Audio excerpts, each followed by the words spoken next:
Today, I'm going to go over my exact uploading process and settings I use that have helped me go on to get videos like this, almost 4 million views, this one 2 million views, this one 3 million views, this one 1.9 million views. You get the idea. Now I've got the social proof out of the way. Let me just show you exactly what we do step by step, in depth, and make the best YouTube video uploading tutorial on the internet. So first thing you're going to do to upload your video is come to YouTube. Obviously you need to be signed in, hit this button, hit upload a video. Pretty straightforward. I have already done that and you can see I have a video being uploaded or has uploaded right here. The first thing we're going to look at is the title. Now we're going to get on to some of the more advanced settings and cool fun stuff later, but we need to spend some time on the title here because the title is incredibly important for a number of reasons. First myth I want to bust. There have been people around here saying that the file name of your video, which is often reflected in the title, impacts your SEO and how well your video ranks. That is a complete lie. Ignore anyone who says that. But what does matter to SEO is your video title itself. So if you want to rank your video in search, getting this right is the most impactful thing you can do. The thing is though, not every video is designed to get the majority of its views from YouTube search. So let me give you an example. Let's go this video that I showed you earlier. This is a video where I say, I bought 5 million YouTube views, here's what happened. Now, when you think about this video's got 2 million people to watch it, but not many of those people are probably going to YouTube search and typing in, I bought 5 million views, blah, blah, blah. So instead, most people probably would have found this on their YouTube homepage or in their next up. And as you can see here, if I go into traffic sources, you can see that this is correct, right? Only 5% of my viewers actually came from YouTube search. So why does this matter? Well, it means that if your video is the kind of thing that's not going to be found through YouTube search. That's something like I bought 5 million views, or I discovered this crazy challenge, or whatever it is, something that people probably aren't going to be searching for. You don't need to worry about including any keywords or SEO stuff here. Just focus on making this title as clickable as possible. The more clickable it is, the more likely it is the algorithm is going to promote that video to viewers on the homepage, on recommended, and your video is going to get a lot of views. However, if your video is the kind of video that is likely for people to search for it, so tutorial videos are a good example of this, like how to change a light bulb, for instance. In those sort of instances, it's very important that you get keywords right because otherwise your video is not going to show up. And the reason I'm telling you all this here is creating the right title that's going to get you the most amount of views really depends on the type of video you're posting. And you need to evaluate your video, figure out which of the two buckets I've just mentioned it best fits in, and then write your title accordingly. I might turn gain into get because I'm a dumb Australian who doesn't like long fancy words. Then I might come over here and type get analytics access to a YouTube channel like a pro. Because what I think viewers who want to find a video like this are going to most likely be typing into YouTube is something like how to get analytics access to a YouTube channel. And so I want to make sure those keywords are in my title. Now you can use a keyword research tool like vidIQ, for instance, to dive a lot deeper into the best keywords and search phrases to include in your title. But for now, I'm just going to leave this and move on to the next part of our video, which is the description. Now the description is something that people get wrong all the time. And it's actually one of the most important elements to uploading your video. So here is the description template I like to use for all of my videos. I'll explain exactly how to use it and why I use it right now, but I'm going to give you this template for free later in the video just as a bribe to keep you watching and get my watch time up. But anyway, so the first bit of the description is you want a little text hook that sort of elaborates and teases what your video is. This hook, we don't want it to be any longer than 95 characters. And I'll get to why that is in a moment. Also, if you're creating a searchable video, like we talked about earlier, you want to make sure that you're including your keywords in this section. If your video isn't very searchable, it doesn't really matter what keywords you include in here. Just make sure this section entices and excites people to stick around for the video. All right, so I might write something like, here's a step-by-step tutorial on the easiest way to get analytics access to a YouTube channel. I'm just gonna check the character count of this. Bam, perfect. 94 characters. I'm just using an extension. It's called character count. It's completely free. And again, if you're seeing extensions and stuff around my uploading process, I like using tools to make my life easier, but you can do most of this stuff manually if you don't mind putting in a bit more time. So now we're going to move down our description a bit to this section. This is what I call your first call to action. And a call to action is where you promote something. And if you have a product or service, obviously this is the perfect place to put it. And you might be thinking, but Marcus, I don't promote anything. I don't have a product or sponsor or whatever. That's that's fine. Promote another one of your videos here. If someone clicks on your video and then they click on your call to action, you've now turned 1 view into 2 views. So don't miss out on that opportunity. And you want to copy the exact spacing and character counts I mentioned here, because what we want this to look like is, let's go to a video on YouTube, good old Grammarly ad. What we want our description to look like is this. So you're going to have your first text hook, that's the first thing people are going to read, and then you're going to have your call to action here with the link showing up, whether that's to your product, service, or another YouTube video. And this is all going to show up without people having to click on the more button. You don't want to push this link down to another row, because if you do, then people aren't actually going to be able to click on it without clicking on the more button. Now, speaking of links, this is something else that people stuff up. If you're linking to a product or a service or a website, then try to have a unique tracking link for every single video. That way you know exactly what videos are sending traffic to your website, because some videos send more traffic than others. For example, I had a video that got 700,000 views, I think, and it was sending double the amount of leads to my website as another video I had that I think had like 1.4 million views. And without my tracking link, I would have had no idea that my 700,000 view video was more successful, and I would have kept making more videos like the one that got 1.4 million views. Now, if you're not sending traffic to a website, let's say you're promoting another YouTube video, you don't just want to link the video here. What you want to do is create a playlist. And if you haven't got any playlists already, you just want to come to your YouTube studio, come up to create, click on create new playlist, just add in the title of your playlist, description doesn't really matter. And then click add videos and add a bunch of your videos to this playlist. And the reason you are going to do this is because if I go to one of my playlists, let's say I go to this one, and now that I'm inside of this playlist, I copy this link and use this link for my call to action. When someone goes to this video and clicks on this link, not only is it going to actually open up the video, but it's going to open up the video inside of a playlist, like you can see here, which is good because one, it pushes down all of the recommended competitor videos and make it harder for viewers to see them. And they have to scroll all the way down here to see these videos. But two, it means that if people get to the end of your video, now they're going to just automatically be loaded up another one of your videos, and then another one, and then another one, which is going to hopefully help you get multiple views off the same viewer. So I'm going to put that there. Next, what I like to do is I like to have this videos to watch next section, and I have a couple of different videos that are related to the topic of the video I'm posting with links to them, again, to try and get people to watch multiple of my videos. And what you'll notice here, if you look at these links carefully, you'll see that these look like the link I just showed you. And that's because these are also playlist links. So if I copy this and I chuck this into YouTube, you'll see that it loads up this video, but it loads it up again inside of a playlist. Now down below, what I like to do now is have another section for calls to action. Again, I use emojis here because I want to draw people's attention to these calls to action. This is exactly the same as the call to action that's up here. I just changed the wording of it. So if people don't click up here, I have another shot of getting them to click down here. So what I would do is I could just like copy something like this. Instead of doing want to watch me buy 5 million views, I could just do something like, I spent $80,000 buying views, watch what happened here, which is actually true, by the way. And again, I'm just going to promote the exact same thing. So now I've got the opportunity to try and get people to do this thing. And then below that, I'm just going to have any other calls to action that I want to promote. So this could be maybe your social media. For me, it's an email list. I highly recommend people promote an email list, especially if you're an education type channel, because it means if anything ever happens to your channel, you have all the email addresses of your subscribers, and so you can just email them your new videos or your new offers or products or whatever it is. Now below that, I like to have a little quote. I don't know if this actually makes a difference, I just like it. I'll then have my contact information for brands, and then below that, I will have a bunch of hashtags. Now, I get a bunch of questions about these hashtags. Firstly, people ask, is it not allowed by YouTube? And the answer to that is no. If you read YouTube's terms and conditions, they say you can have up to 60 relevant hashtags, and I usually have about 50 here. And when you link a hashtag in your video, it's going to one, show the hashtags at the top of the description. But if you click on those hashtags, it's also going to make your video show up when people type in that hashtag. Now, do many people type in hashtags?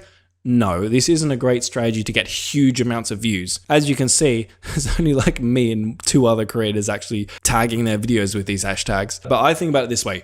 It can't hurt. It's not going to make me get less views. And if your videos are all around a similar topic, I normally just copy and paste the same list of hashtags, but just be careful doing that if your videos are very different, because YouTube terms and conditions say you need to make sure your hashtags are actually relevant to the video that you're posting. Now, if we keep coming down, we end up in the custom thumbnail section. Now, quick note here, if you don't see this section, it's probably because you haven't verified your channel. So if you have a new channel, what you need to do is come into settings, then you want to go to channel, then you want to go to feature eligibility, and in here you can can see this is a new channel, right? I'm not eligible for these other two features because I haven't verified my phone number. So you would just need to verify your phone number, and then you'd also need to verify a valid ID to get access to the last one. And that's going to allow you to do things like custom thumbnails, upload videos longer than 15 minutes, etc., etc. But anyway, back to thumbnails. We have upload a file, which can upload a singular file. You can auto-generate a thumbnail, which is usually horrendous, and you can test and compare, which is going to let you upload multiple thumbnails and test them against one another. Now, I do think the test and compare option is the one you should go with. I've heard people saying test and compare actually hurts your videos. I haven't found that, and a lot of my other YouTuber mates who are much smarter than me haven't found that either. So what I would do is you just come in, click on this, and then you upload multiple different thumbnails. So I might just upload this one, this one, this one.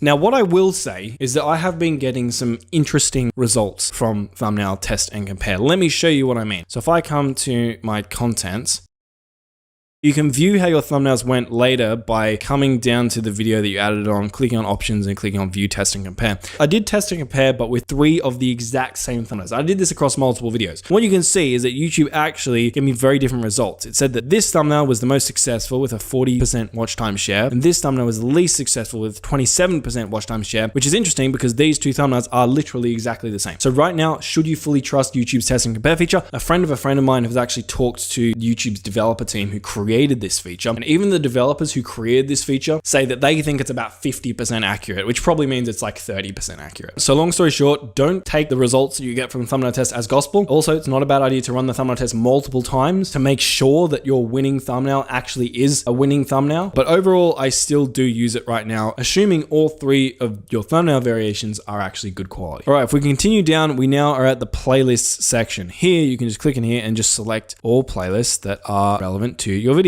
and just hit done. Coming down further, we are at the copper section. This is where you have to designate whether your video is made for kids or made not for kids. The way you want to think about this here is think about, is your video made specifically for kids? So think about something like Peppa Pig, right? The TV show. That TV show is made specifically for kids. So if you're uploading videos like that, then yes, the video is made for kids. On the other hand, if you're uploading videos that are akin to, say, Marvel movies, right? Marvel movies aren't made for kids, even though kids enjoy watching them. And if your video content allows for you to do this genuinely, selecting no is usually the option you want because it's going to give you a whole bunch of extra features that would be unavailable if you said your video is made for kids. All right, continuing on, age restriction. If your video is very explicit, then yes, you can restrict it to viewers over the age of 18. Most of the time, you don't have to worry about this. Also, video game violence and stuff doesn't really count. So I had gaming channels, for example, for 5 years, lots of killing and death and stuff like that, and I never had to restrict my video to over 18s, and I never had any problems. So continuing on, paid promotion. If you have sponsors or brand deals, you're supposed to check this box legally. Now, I'm not saying you shouldn't check this box, but I will say that a lot of big creators, and you guys have probably noticed this, don't check this box even when they are promoting things. So like, if you get this one wrong, it's probably not going to matter, but I guess you should try and be genuine about this. Now, if you do check this box, it's going to show a little banner at the beginning of your video that says this video includes paid promotion or something like that. Now, next we have YouTube's AI section. So basically, if you've created AI characters or footage that could be mistaken for real characters or footage, you're supposed to check yes here. So I'm just going to click no because I don't include that. Now, next one, we have automatic chapters. Chapters are those things where you can see the video play bar has been broken up into multiple different segments. Sounds like a really great idea, turning on allowing automatic chapters and key moments. I hate it because YouTube's AI often gets it wrong. So I would turn it off if you want to add those sections or segments to your video, which, as you've probably seen from my uploading process here, I don't think it's necessary. There are times where I think chapters can sort of hurt retention because people see the upcoming chapters and they just skip to them. But of course, that's not every video. So if you do want to add chapters, I would do it manually. The way you would do that is you'd come up to your description and you would type 0:00 and then type the name of your first chapter. Then you'd come down and type the timestamp where that chapter ends. So let's say it's 0:20, then type the name of the next chapter that's going to be. So it might be intro, it might say 0.1, it goes 0, 50, 0.2, 150, 0.3, etc., etc. You don't have to have these spaces, I just added them in for some reason. And that'll make those chapters appear inside of your video. Now, an important thing to note, if you are doing chapters, try not to spoil your video. So I see a lot of people do this. In their chapters, they basically spoil the content and make it so the viewers don't actually need to watch. So for example, if I had a chapter in this video that was like, why chapters don't matter, you're going to be watching the video and you're going to see that little chapter with its title and be like, okay, he said chapters don't matter. So so I don't need to watch this. I'm just going to go to the next step, and people are going to skip. If you are doing chapters, when you're titling them, try to title them in a way that doesn't make people think, oh, I already know this, or I already know what's going to happen, and just skip to the next interesting part of your video. All right.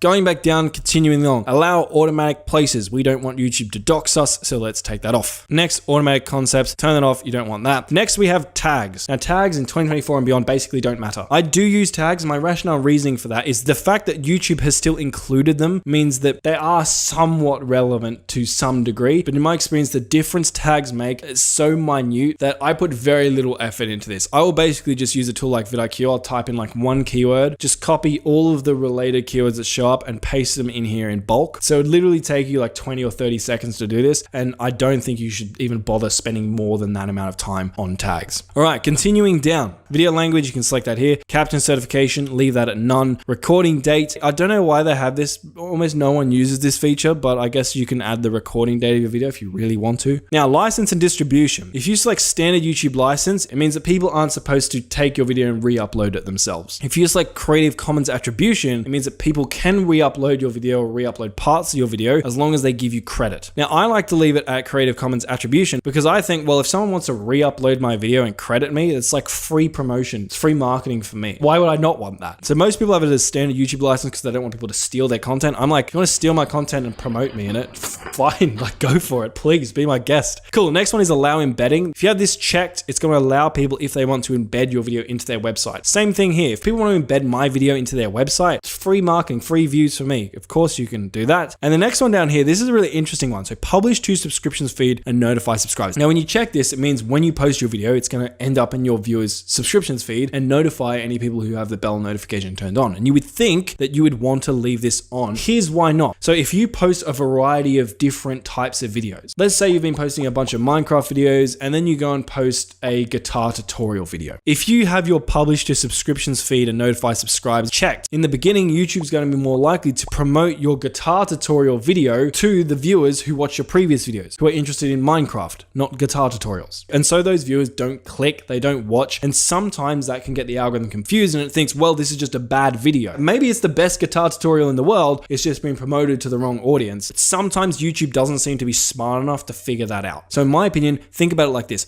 Would the viewers of your previous videos also really want to click on this video that you're about to publish? If the answer is yes, great, leave this on, publish it to subscriptions feed and notify your subscribers. If the answer is no, leave this off because you don't want YouTube to send your video to the wrong type of person who's not going to watch and is going to make it less likely that the algorithm will promote your video more in the future. Next, allow shorts remixing. This will just allow people to create shorts using your content in your video. Again, I like to allow this because free marketing. And if we come down to category, this is where you can select the category of your video. Now, if you select certain categories like gaming, for instance, it'll actually allow you to type in exactly what the game is that you're playing. In other categories, say like comedy, doesn't require any sort of additional specification. So I would just go through here, select the category that makes most sense to you. And if there are any additional prompts that show up when you select your category, just fill them out to be as accurate as they can be in describing whatever type of content it is that you've made. So for this video, I might just go like education. This is going to be like a how-to video. It isn't part of any academic system, so I'm just going to go none. And here I would just type in whatever it is I help my viewers with. All right, continuing on, comments and ratings. I like to allow comments to be on.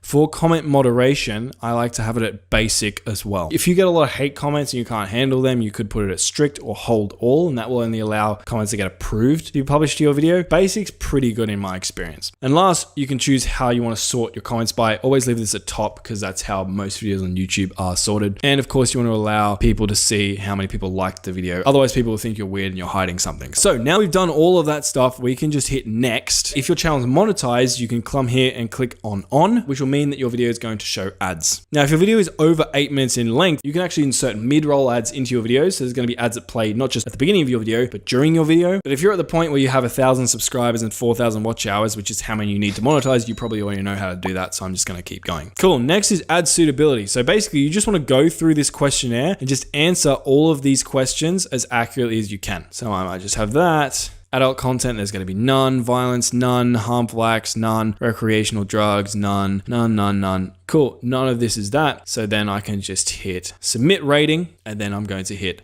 next. And you always want to try and be as honest as you can in this section, because if you stay honest there, YouTube is going to basically allow you to continue moderating your own content. But if YouTube picks up that you're lying about what's actually in your video, then they're going to stop trusting you, and they might actually need to review your videos, which could take some time, meaning that if you want to post your videos right away, you're going to miss out on a chunk of ad revenue while YouTube are reviewing your ad suitability. So next, we're into video elements. You can add subtitles here if you want to reach a broader audience. YouTube automatically adds subtitles for most languages. I just let YouTube do it because it's pretty good. Next, you can click on add an end screen. What an end screen is that video box or playlist or channel subscribe icon that pops up at the end of a YouTube video to do whatever it is you want it to do. So you can import an end screen from a previous video, and we're just going to create one custom for this tutorial. So I'm going to click add. So YouTube has a couple of different templates you can use here. What I like to do personally is I like to promote a video. So your video is going to pop up here. What you can do is you can click on this, and I like to drag this out like that to make it as big as possible